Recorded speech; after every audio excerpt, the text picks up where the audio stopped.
Storm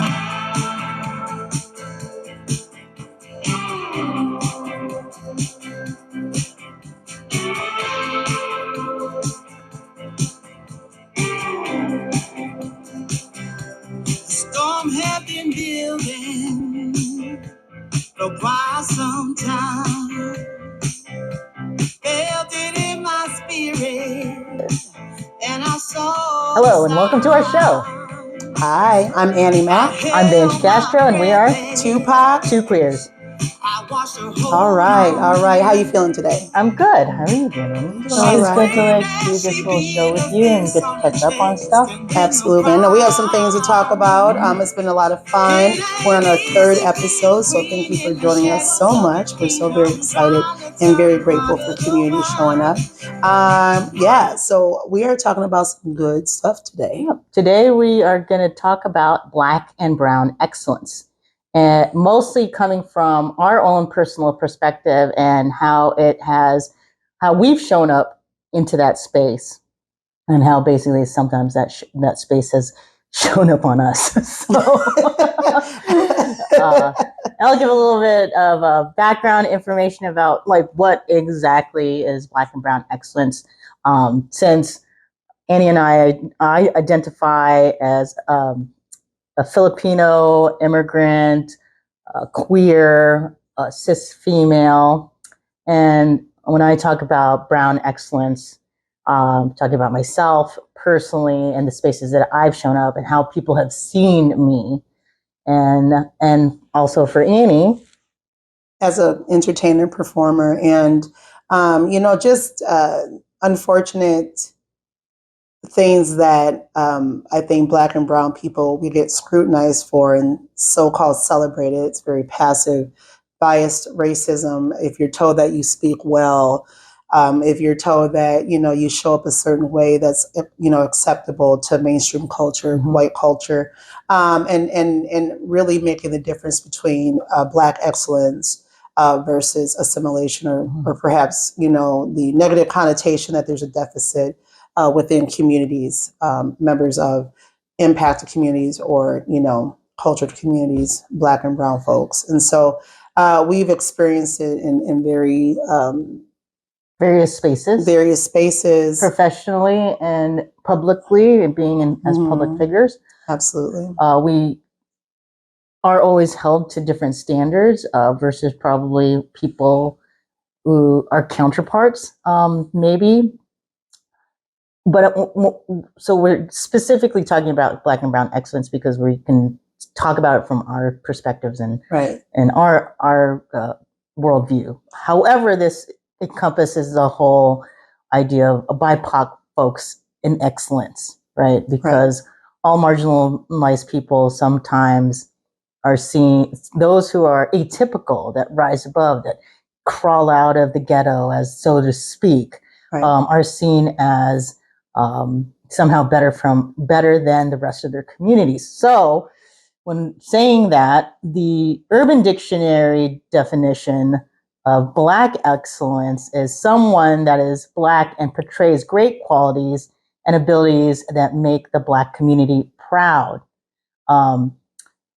However, that definition doesn't always encompass all the abilities and ideas that and it just groups a bunch of people together, right? However, it sounds great, right? And it's been a term that we've been hearing, a lot of Black excellence, Black girl magic, where it's used in a celebratory, respectful way. Black boy joy. Right. Reclaiming, if you will. Yes, reclaiming a person's identity, personhood, autonomy. However, we have to also consider why. Why do we need to talk about Black and Brown excellence, that it even is a thing? So when Annie and I were discussing this, we also have to compare, what are we comparing Black and Brown excellence to? We're comparing it basically to whiteness. So the idea that whiteness itself is the bar that we're trying to achieve. Right. But that is also saying that whiteness is the level of success that Black and brown people want to attain. Right. So right there, when you think about that, we're already setting the standard for white supremacy, right? And that white supremacy, which is the root cause of racism, establishes Black and brown excellence, which is harmful when you look at it in that way. So the standard is white supremacy. The standard is not because white people necessarily do things better.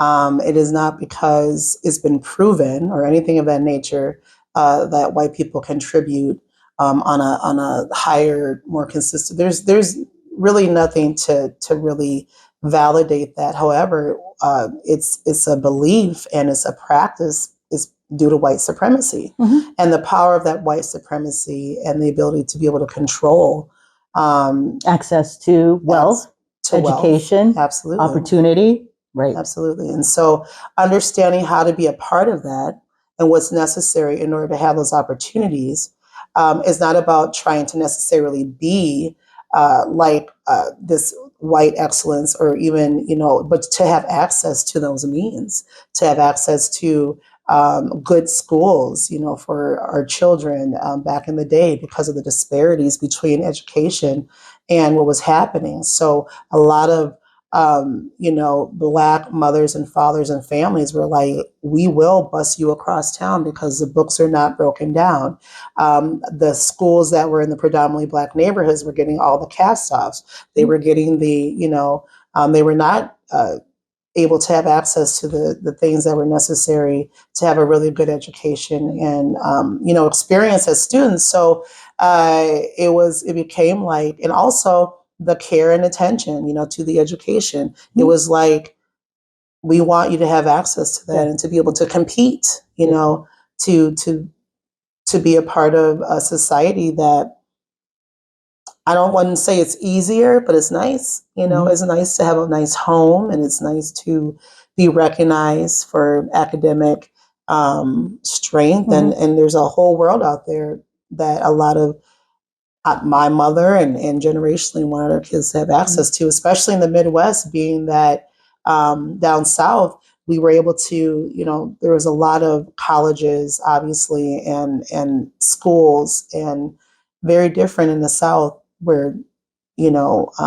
communities, Black communities especially, were able to offer that to our children. And then up north, Well, let's break it down. So I'm going a little bit. I apologize. Honestly, there's a lot. So obviously the integration of schools did not happen until the 1950s, right? And even after 1950s, there was still a lot of backlash. Once schools became integrated, Brown versus Board of Education, a lot of predominantly white schools did not want to integrate.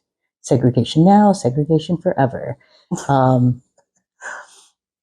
that was in the late 1950s going into early 1960s, right? So it's 2023. When we think about it, there are still people alive that lived through that experienced that, that were actual people that didn't want their schools to be integrated, that were either teenagers or kids or parents of kids in schools that were violently opposed to having Black kids go to the same schools as their white kids. And there was a belief, there was this lies that were told, well, if the kids, come to our schools, they're going to lower the standard. And still to this day, the idea of creating equity within education is the belief that we are lowering standards for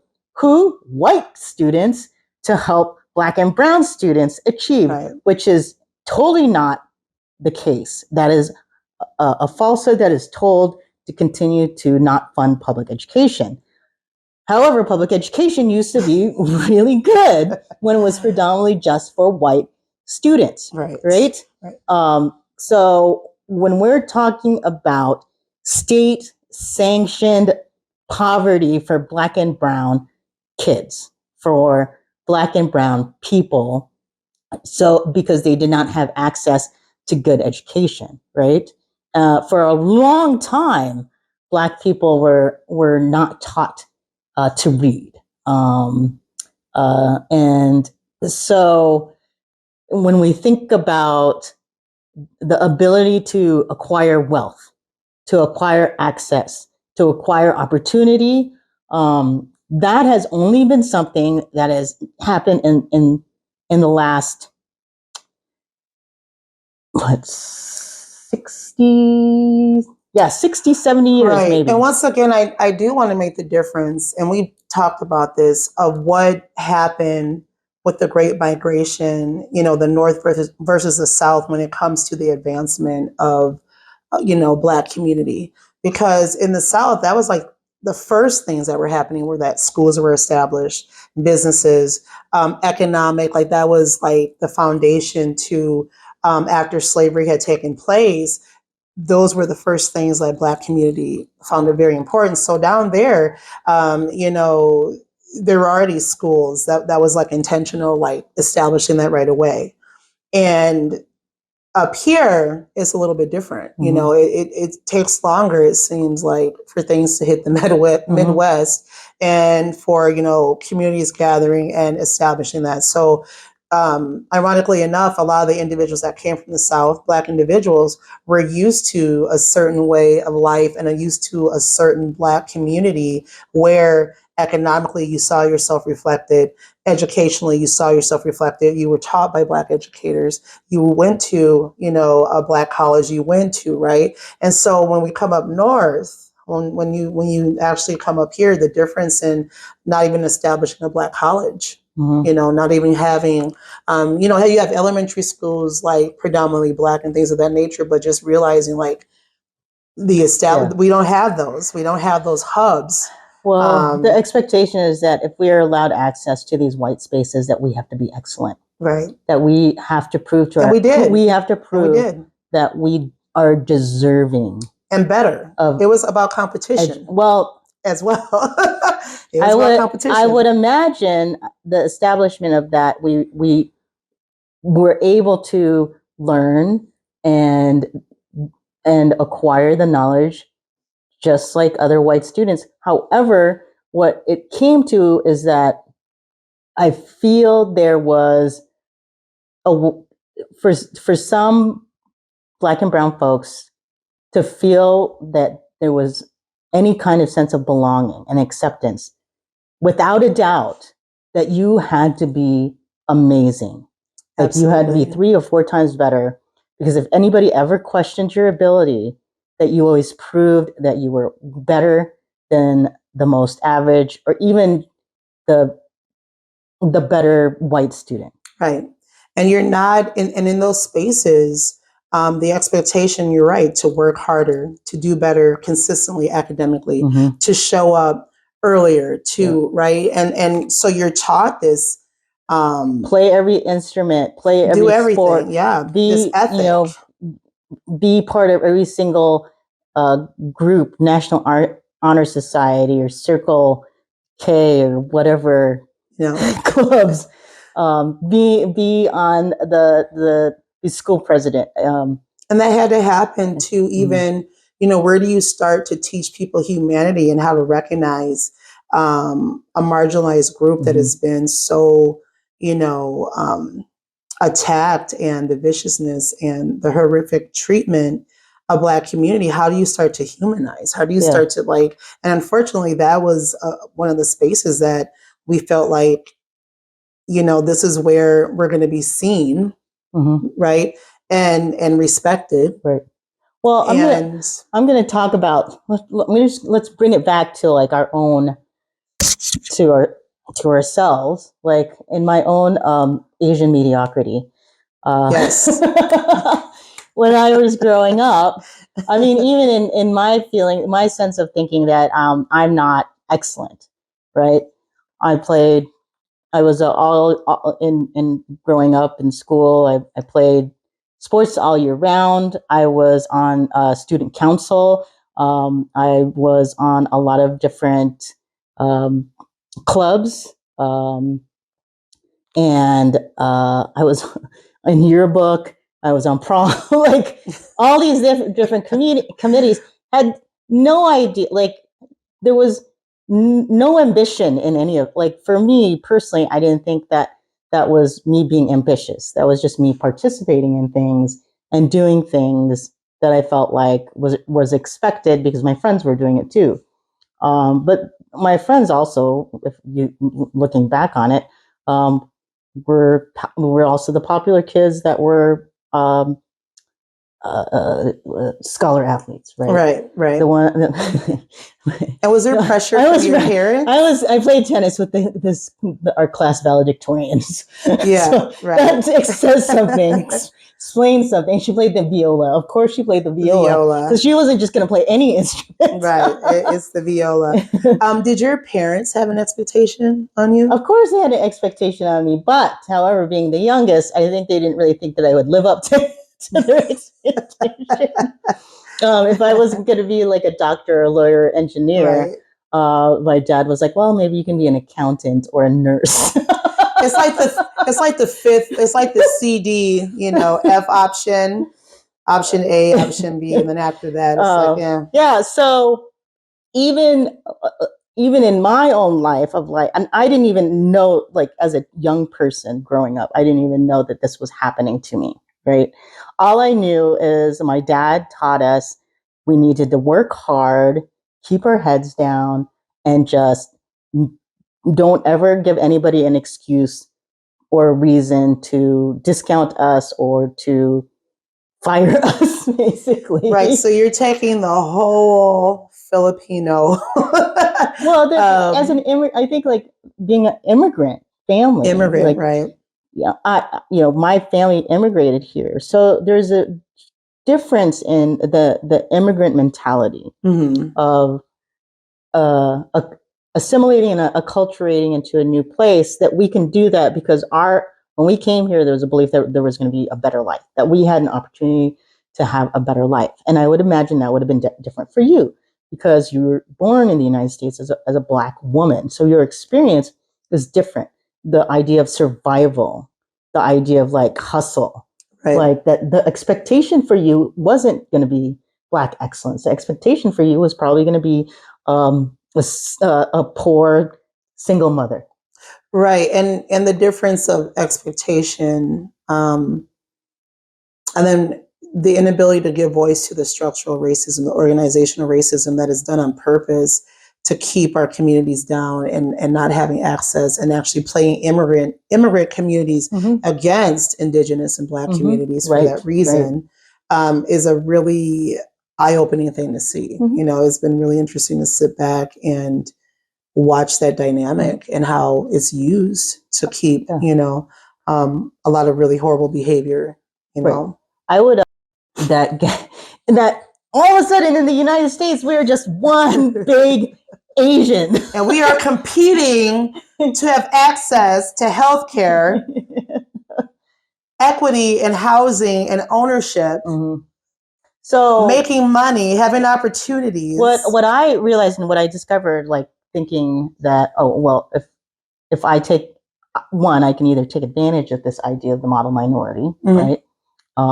Or because the harmful part is that their expectation is like, oh, then I'm supposed to be good at math. I'm average at math. I'm perfectly fine at math.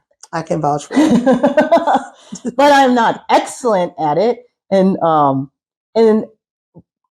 however, for other Asian identified folks who might not be very good at math. Right. And so that can be a little debilitating, or, thinking that maybe you're not living up to this expectation of who you're supposed to be as an Asian, right?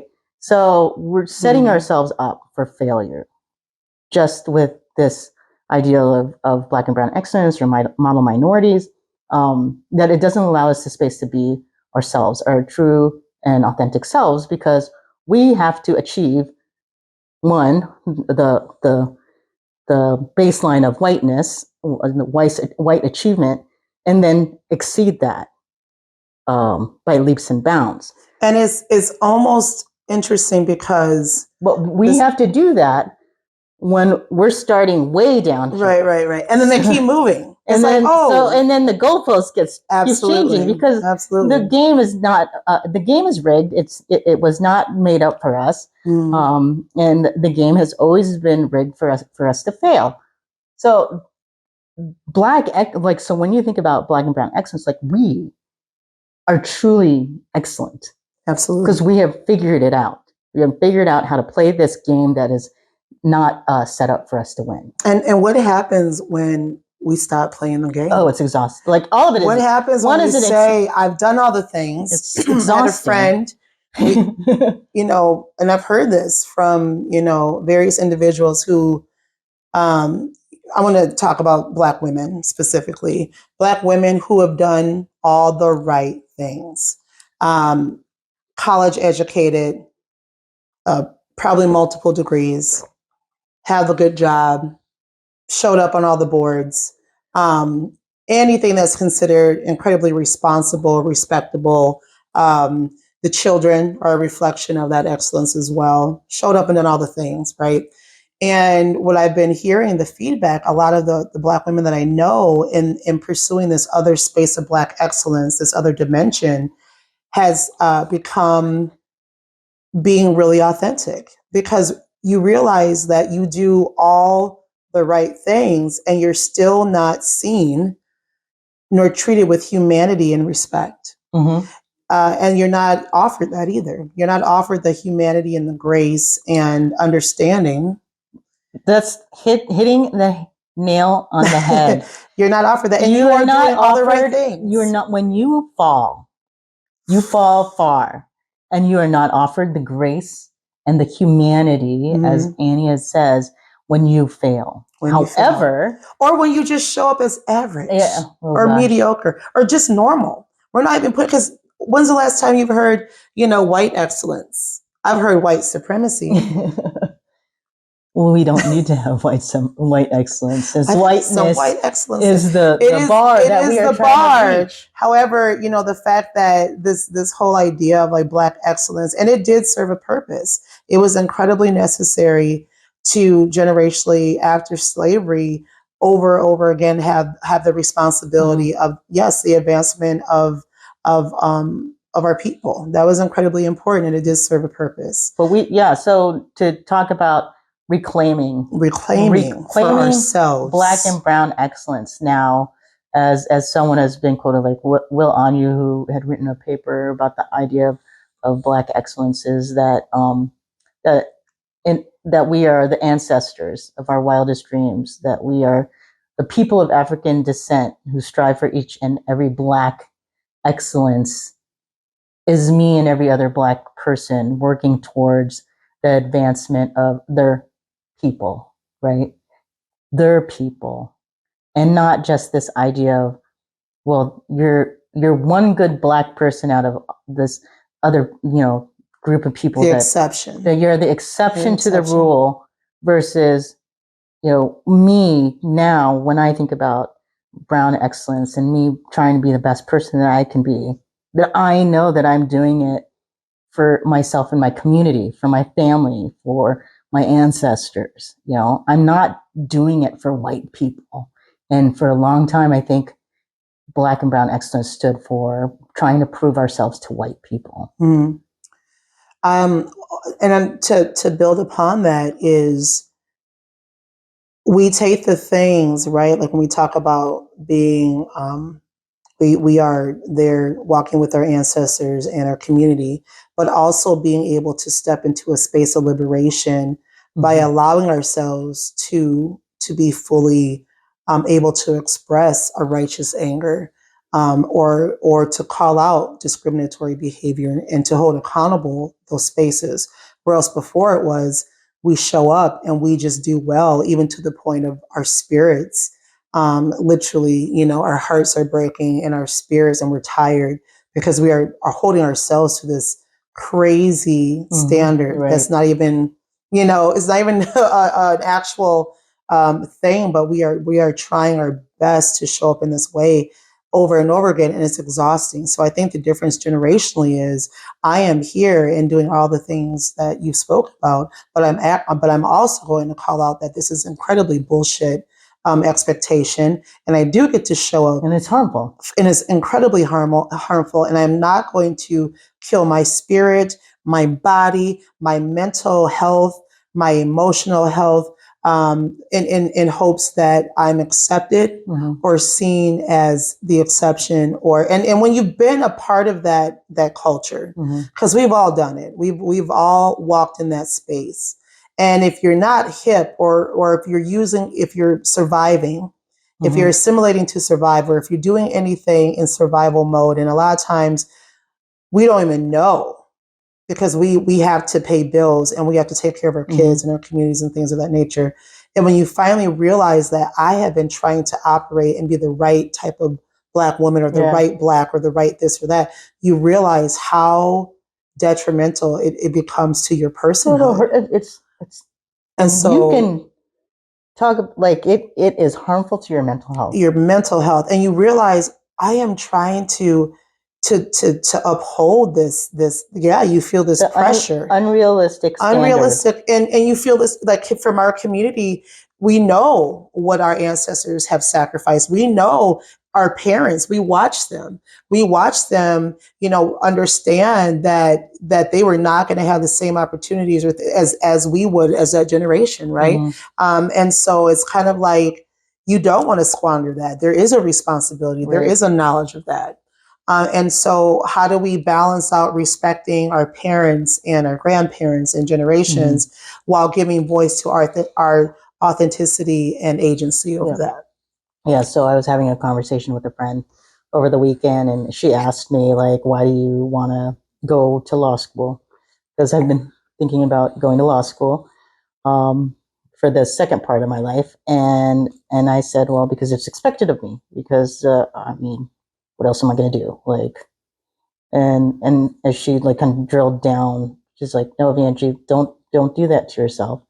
I said, well, because I think poor people deserve a good lawyer.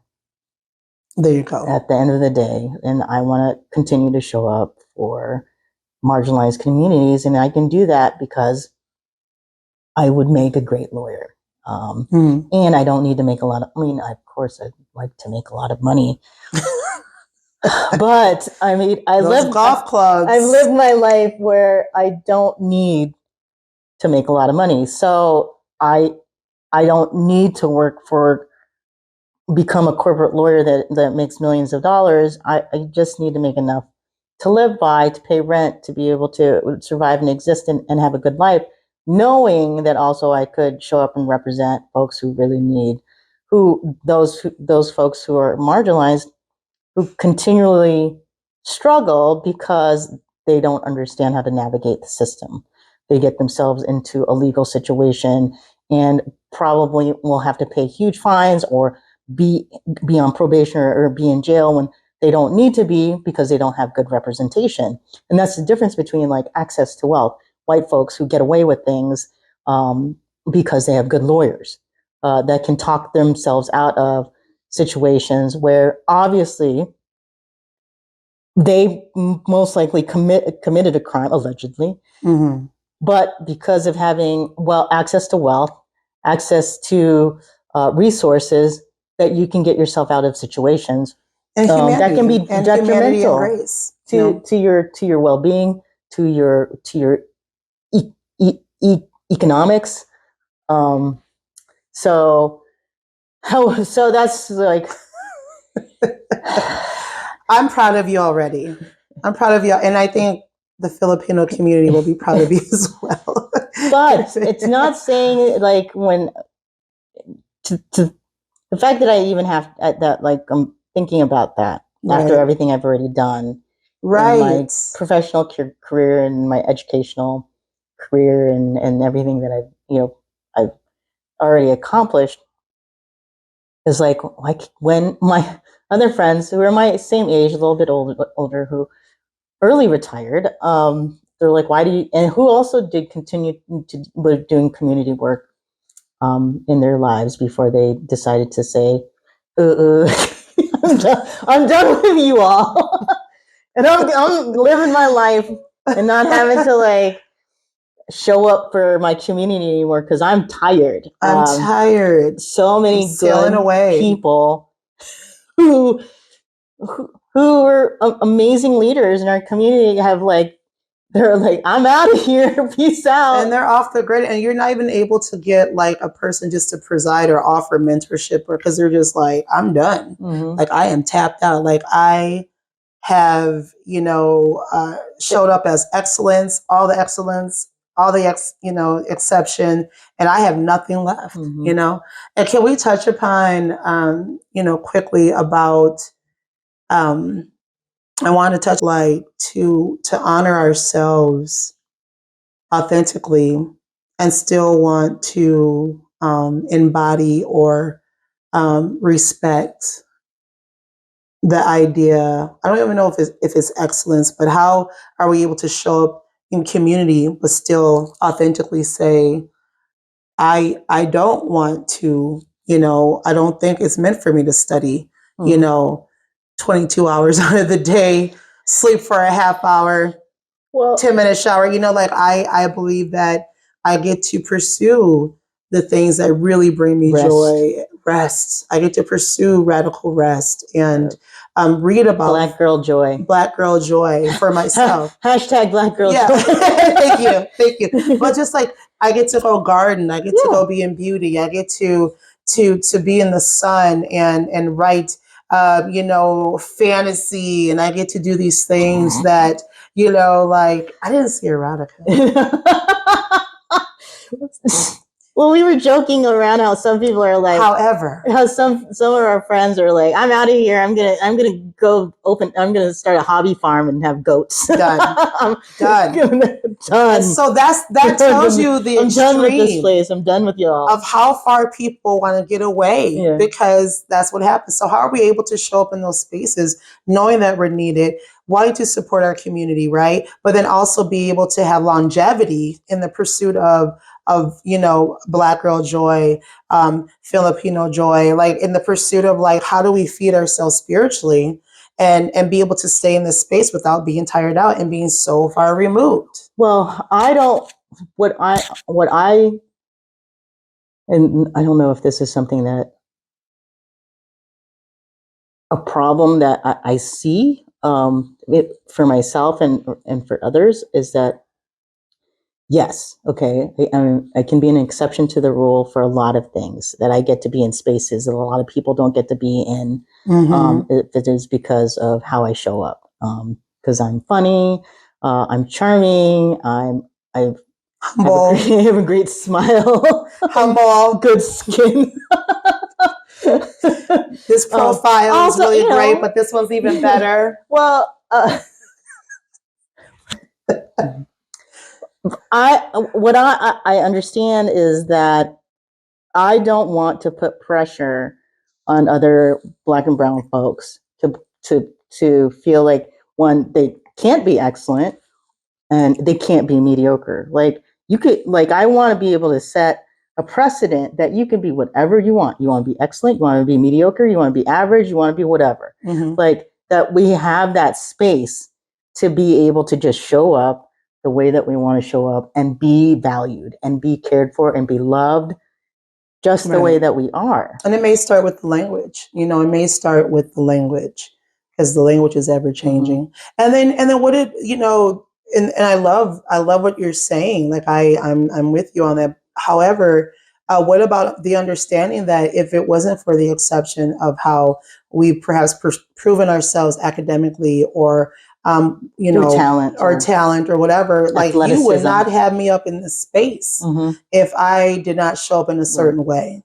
And the whole idea of being the exception, and the whole idea is like, is this a person that, if I just was a regular Joe Schmo, whatever, would I still be invited just because I'm a good person, because I'm a good human? I've seen people be would I still be invited into these spaces? I've seen people be asked to be keynote speakers because they've written a book, even though that person was probably problematic and that book was probably garbage.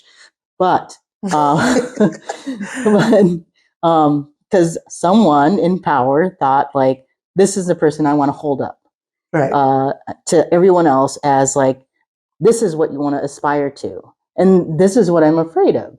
Because a lot of the folks that we should aspire to become or be are not being held up. If it's teachers, if it's nurses, I mean, if it's just folks who are just doing everyday jobs and are excellent at it. Absolutely. However, then we have this problematic like sports ball culture where all of these sports ball athletes, pro athletes, are held up to this is what you want to be, want to become, even though that they are very problematic, right? If they abuse their spouses, or they were caught driving 110 miles and crashing into a wall. Premeditated murder. Yes, murder. Sorry. I was just trying to get in there and offer some yes. So examples. Sometimes folks are being a lot of up. athletes have fallen into that space of like murder and premeditated murder. It's often. It's horrible. Okay. Not all of them, but yes. However, that we are holding up certain folks to be those folks that we're supposed to be looking to as a guiding light, to as a moral compass, or the way that we're supposed to be living our lives, or something like that. Which it's like a strange ideal. No, it's so wrong. It's a strange ideal. It's a strange ideal, and what it takes to get there. And you're the exception, actually. If you're a good person, like if you're just like, I just go out, do my best, and hope for the best. I mean, the fact that, I think it's great. You can wake up at 5 o'clock in the morning and work out and do all the things and be able to catch a ball with 300-pound guys coming at you. I get it. That takes a lot of skill. Also, I also understand the amount of dedication and time it takes to be excellent in whatever field that you may be in. And I think that we should honor all of that. However, sometimes some things in some careers and some folks are held up as excellent, as a icon of excellence, when it's all like all of it is very questionable. It's prestige, prestige. Entertainers, athletes, reality stars. But I love the idea, the reality stars. But I actually love the idea of honorary professors that will give out to like a Missy Elliott, or perhaps non-traditional people who have been excellent in what they do, by showing that, yes, with hard work and diligence and understanding and dedication, and that honoring, saying you didn't have to go to school for 12 years. Right. You didn't have to go to school for 8 years. You were able to go do this in the school of life and become successful, and then influence a whole generation of individuals with creativity, perhaps of music, or I love that. So to me, that's the thing that kind of gives me hope, is there is a respect for, and I'm digressing a little bit. Well, I mean, for how that shows up. I think to be excellent, there's many factors. I don't like the word. Well, so let me just finish the thought. So being excellent, there's many factors that come into it. One, talent, then time, dedication, access, right? For a lot of folks who, for example, if you're an athlete, right? So Michael Jordan, I think, talked about how he basically practiced for hours. But on top of being talented, so natural athleticism and talent, and plus dedication and practice, to become basically the top of his game in professional basketball. I play a lot of golf, more than most people who consider themselves weekend golfers. And I am mediocre at best. I have some natural athleticism that makes me a mediocre golfer. But I understand if I wanted to be a better golfer, I would have to spend more time on the golf course and practice pretty much every day to be excellent at it. And I think what people don't understand is like when we do talk about like Black and brown excellence, the amount of work that goes into showing up as those people. And so it is exhausting to be those folks that are like held up as an example to the rest of the community. Like, you can be them, you can be just like them, and held up and be a keynote speaker because look at you, you crawled out of the ghetto. Yeah. Right. And that question had been posed to me before when people ask, like, well, you're doing great, Vangie, like you're successful. But what does that mean to people? Like, I'm still in debt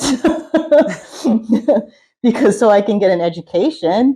I'm not a billionaire. So basically what makes me excellent is when people ask me to go and do things, to sit on boards and committees, because I know how to keep my mouth shut. Right. I know how to provide good ideas when asked. That I make a really great token because I speak well and I sound educated. Right. And you are educated. You know, you are incredibly educated, and what people are expecting is the safety from truth, and that's not what happens. You know, they're expecting, you know, the safety of if we tokenize this individual, and if you make them the exception and bring them in, then they already know the rules. The only reason the rules. The only reason I'm excellent is because I know how to show up. I know how to show up for white people. You're welcome. The fees go up. The rates are going up. There's inflation. Every day we die inside. And for that, you must pay accordingly. But that is the honest goodness truth. We need you to barter those cabins in the woods. And I'm going to be real here. The only reason I know how to show up for white people is because of my ex-partner, my white ex-partner, who told me, Vangie, and she didn't tell me this, I would have never gotten it. She said, you need to take every opportunity that comes your way and just take advantage of it. Doesn't matter if it doesn't feel right or it's not a good fit or whatever, just show up. And once you start getting these opportunities, you'll start getting more. And that was probably like the biggest lesson that I ever learned from anyone, was from my white ex-partner, who was a white woman of excellence. Right. And she always showed up as her best self all the time, unknowingly. And she also understood her own privilege too. So there were no visible meltdowns or breakdowns. So no, well, that's when we were younger. So I'm going to make, it's funny, but it's not funny. Okay, I'm ready. This is good. Let me take a sip. Yes.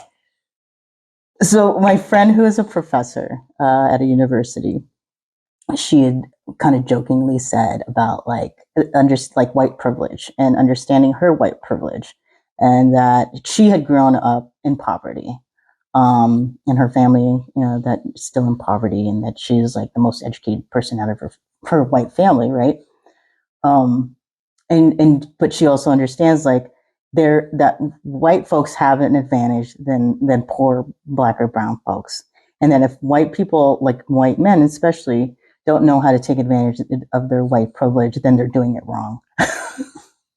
Yeah. If they're not succeeding by just using their white male mediocrity, then they are doing their whiteness wrong. Yeah. And that was the most profound thing, actually. I mean, even though she was kind of joking, I don't think she was joking, but it's like we were kind of just bantering back and forth about the idea of whiteness and white privilege. But and then the mediocre white dude, and how sometimes they're held up as a standard of excellence, and that's heartbreaking. And it's like, okay, if that's the standard of excellence as a mediocre white man, I have no chance. Right. Yeah, that is a tough one to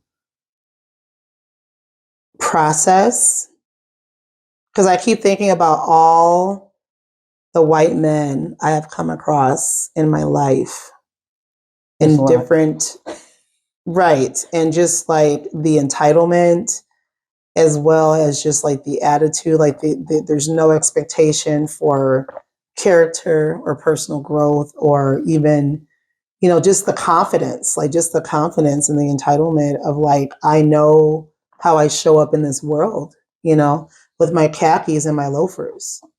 I know that wasn't necessary. That so wasn't necessary. I don't even know where that came from. Like, that wasn't cool. I like khakis and loafers. I feel like that a lot of things that we're saying is not going to be cool. That's like people. Middle management. Khakis and loafers. Polo shirts. Hey, you can wear khakis and loafers at least that's golfing attire. As long as you make it look good. I do. I appreciate good khakis. That used to be some of my favorite, because khakis and loafers represent 401k. It represents healthcare. It represents a lot. It represents business casual. Business casual. It's the unspoken. Like, I know exactly what's happening here. We're going to work parties. It's going to be great. How should I dress, Bob? Business casual. Oh, Bob. Khakis and loafers. Yeah. Oh, should I call it Brett? How about no? No, Bob's pretty. How about classic? Braden. Oh, that is a new world. Braden, and I don't know, but like the thing is the excellence, we're not buying it anymore. We understand if it's excellence for ourselves, if we derive joy, our spirits are not being stifled for our community, for how we show up authentically, that I do not have to carry all these, degrees or accolades. I can show up and be a beautiful human being. And however that shows, that if I work at the dollar store, if I do this, if I'm a plumber, it doesn't matter. My worth is not determined by anything of that nature. The mediocrity of whiteness. Exactly. I deserve to be respected and treated with respect, to have human compassion, grace extended to me in all spaces of living and aspects of my environment and my life. And that's truly the ideal for me. I can speak for me, that I don't want to walk into a place and I have a story. Everybody's got a story, and I've shared my story because it's important for me to encourage those who are in similar situations, so that they know that you can have dreams. You can be in a space of destitution and have dreams, and your dream doesn't have to be anything crazy, or just having a beautiful life. I'm gonna come at you hard. Okay. I think you are a talented artist. I listen to your music, sometimes on repeat. Okay. And I do not know why you are not more famous, right? I probably have an idea why you're not more famous. But I know that we had this conversation that you said you didn't really start hustling until like 2018. Yeah. But you had been an entertainer for a really, really long time. But I think since like 2013, but when I stepped into my own. Yeah. So I think the struggle yourself with your own worth. Was it imposter syndrome? Is it imposter syndrome? Yeah. There's also a limit of like how excellent you think you can be, or that you are allowed you're allowed to be. Right. I can only be this excellent. Like I can't be like Lizzo excellent. Right. Because I don't know how to play the flute. But in spandex, and she does it amazingly. Like, she is so dope. So, I love her. I mean, I think she's wonderful. I think she's a great songwriter, a great performer. So are you. I think you are an amazing songwriter and great performer at a different level. But do you feel that you were given permission to be this excellent? That's versus... a beautiful question. I'm going to come back hard on you as well. Okay. But I think I had to accept, one of the things that I got hip to was, had I started earlier, I think things would have been different for me. At that time, some years ago, I had one child. And I didn't know I was talented. At that time, I was serving tables and writing thoughts in a book and writing my mother's story and my story. I didn't even know how to write songs yet. I was just journaling and just writing things that I thought written had a vision to them, but I had not even started actually singing. Like I don't have formal training. I wasn't in a choir. I don't have that story that a lot of individuals do. And I respect the art of either being naturally inclined or gifted, like a prodigy, and maybe you don't have all the training. And I also respect the schooling and the education and dedication that comes along with being a professional musician. I don't have any of that. So when I started, it was, I really believe, a tool, a cathartic way to deal with my own grief and healing. And that was in writing. And then for whatever reason, I thought I should be singing.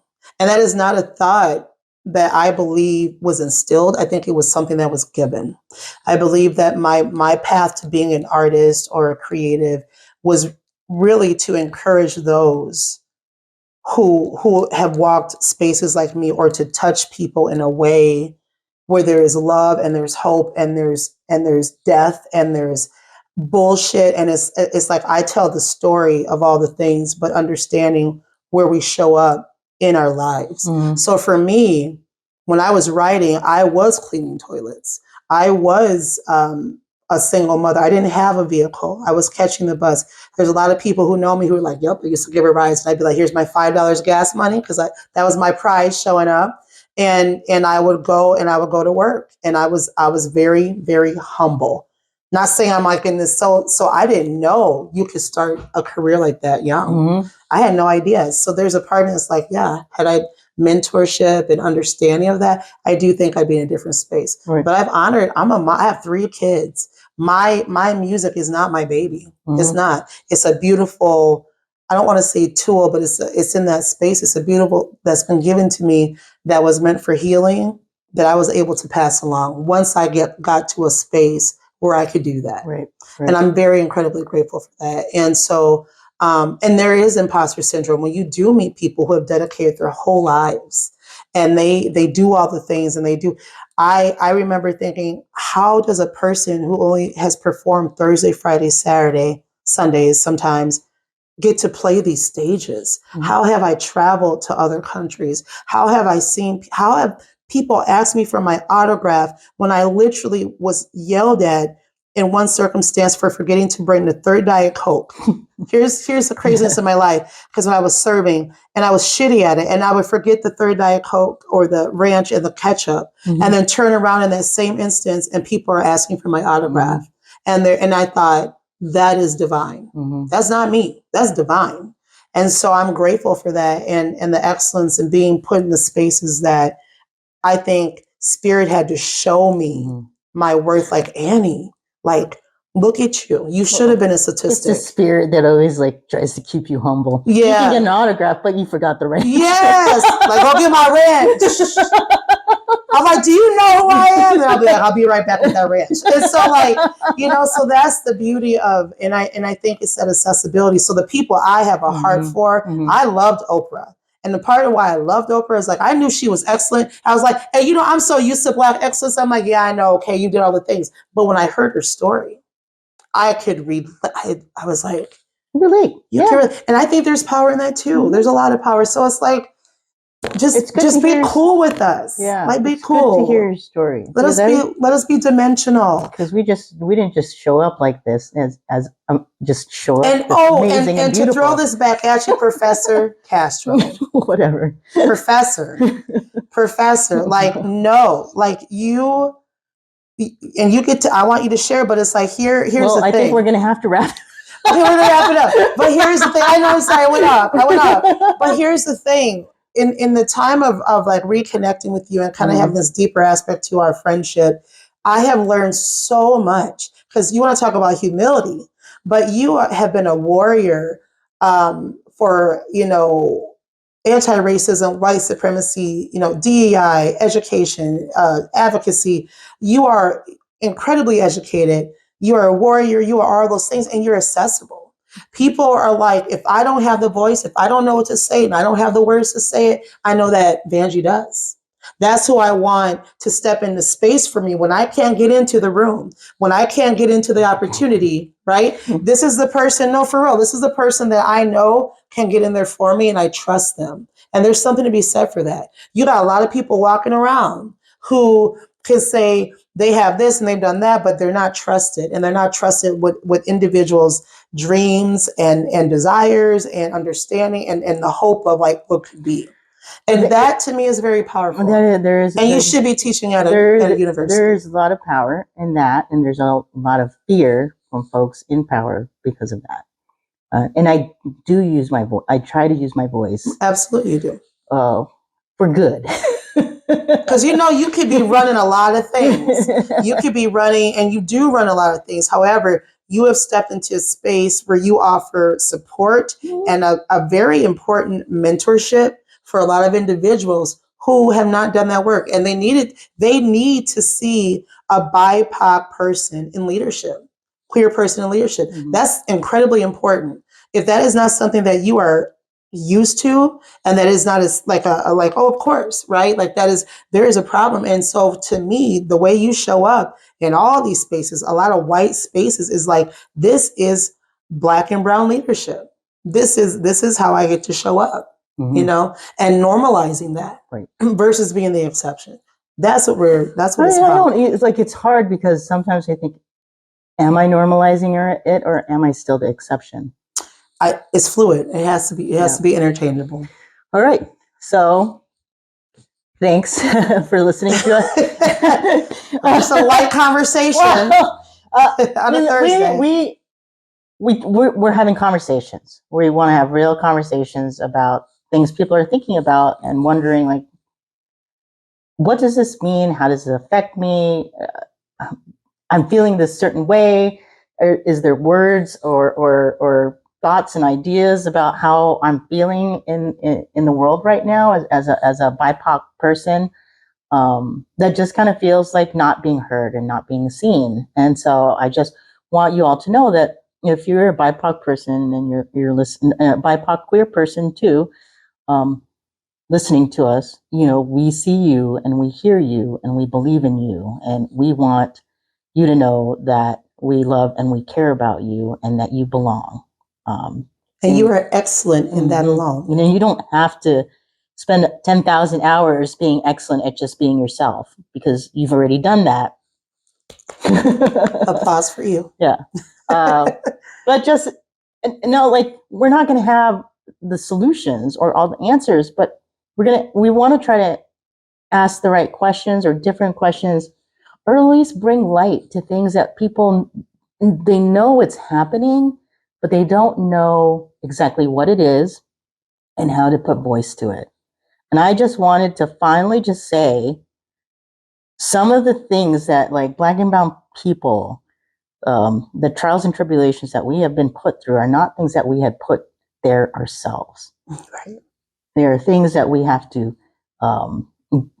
basically navigate through to just survive. And it is exhausting to just be in these bodies sometimes. It is, absolutely. But I wouldn't trade this body for anything. I'm incredibly grateful. And I don't think it always used to be that way. I never had like a sense of, shame or anything. It was just like, why do things seem to be just fucked up? Like what? 110% that our lives would probably be much easier if we were white. I would have probably won the election if I was a white woman. However, I would not be the person that I am today if I didn't experience the things that I experienced in this body that I am going through this spiritual journey in. Yeah, and as far as that election goes, and that's a whole conversation, that was a really good time for people who were talking the talk. They could have showed up and led by example, by action. and everyone's, on this DEI, and everyone's on board, and, inclusion and diversity, and we're ready for change. And at the end of the day, it was safer. And I hope some of y'all are very convicted in your spirits about the decisions that you made. And you have to live with that, knowing that we could have had a really badass, beautiful individual who has been showing up for the community, who has proven themselves to be understanding of such relevant issues and has a heart, and what we could have accomplished with this individual. But here's the thing, because I know them, they're getting shit done anyway. And that's the powerful part. But y'all could have did better. Could have did better. And you went for what was safe and predictable, because it was easier to say things than it is to follow through with action, and to be willing to be open to the possibilities of what could be.